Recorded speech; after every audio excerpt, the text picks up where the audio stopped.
Hi, my name's George. Today I'm going to do a bourbon review for you. I'm house crashing at a friend's while he's away on holidays at the moment. He said you can just drink anything on his back bar except for this bad boy here. It's Pappy Van Winkle's, which is a Kentucky straight bourbon whiskey.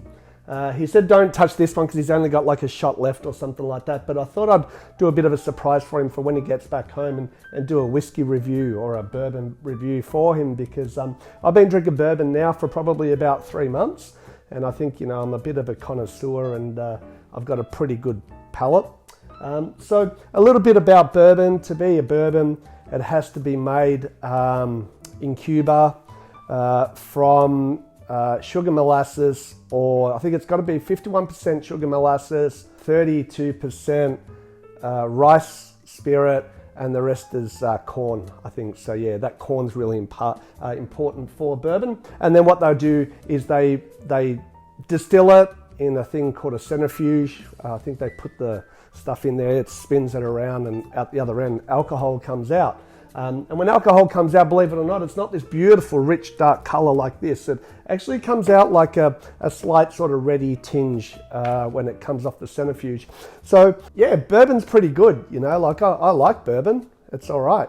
So especially Cuban bourbon. I think they can make bourbon other places outside Cuba, but it's called something, I think it's like mezcal or something like that. All right, so yeah, Pappy Van Winkle's is, looks like a pretty cool cat. I don't know what his go is. I haven't got my glasses with me, so I can't really read the bottle, but let's just give it a try right now. I find that it's really important that when you're going to do a review, or even though this is my first review, or a tasting, to do it in a proper glass. Oh shit, hang on.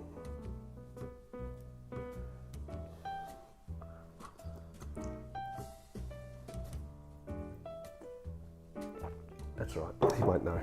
Or I might just add some Jim Beam or something to it later. I'm pretty sure you won't notice anyway.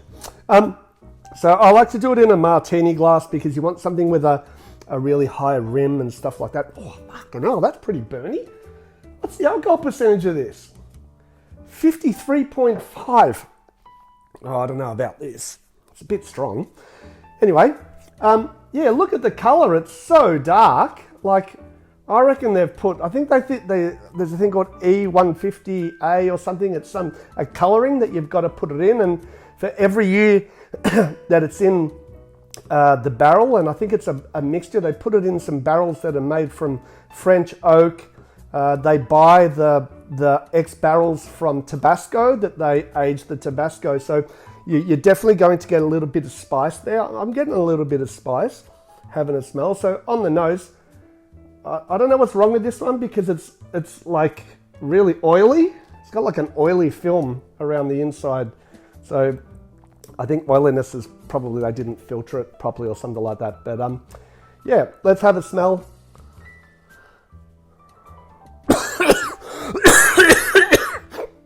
Oh shit. It's pretty strong. It smells like whiskey. Yeah, it smells like bourbon. I can smell a little bit of molasses there, and I can definitely get a little bit of like rice. It's got this sort of like sakata, those little rice biscuits that you can have. I can get a little bit of that. So let's give it a taste. Oh, oh, that's a doozy. Oh.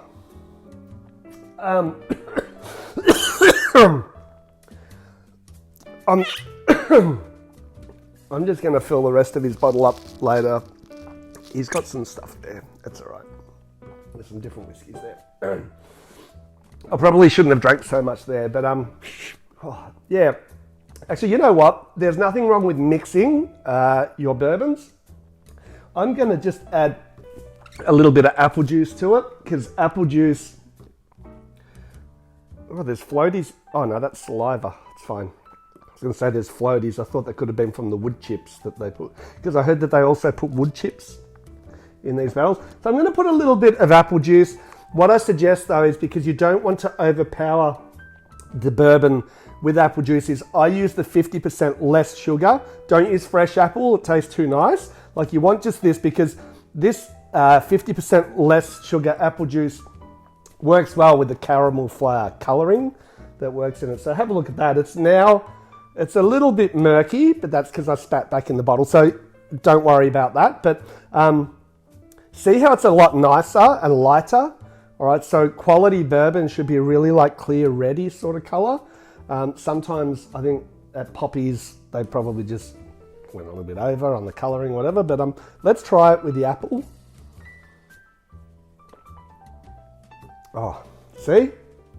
Now we're talking. Unfortunately, I've got no Coke here at the moment, but if you did apple and Coke, that would be perfect. Now I'm getting, see, by adding a little bit of apple juice to your whiskies, it opens up the flavour. Yeah, like that's really complex now. I can smell the botanicals in the whiskey as well. Not juniper-y or anything like that, but yeah. That's pretty good. Like I would go, I don't know what this is worth a bottle, probably like 20, 30 bucks, something like that. But I might just go down and see if I can replace one for him, because I think he might even buy me a bottle, because I think he's going to be pretty happy that I did a review at his house and that. So yeah, go out, buy the Pappy Van Winkles.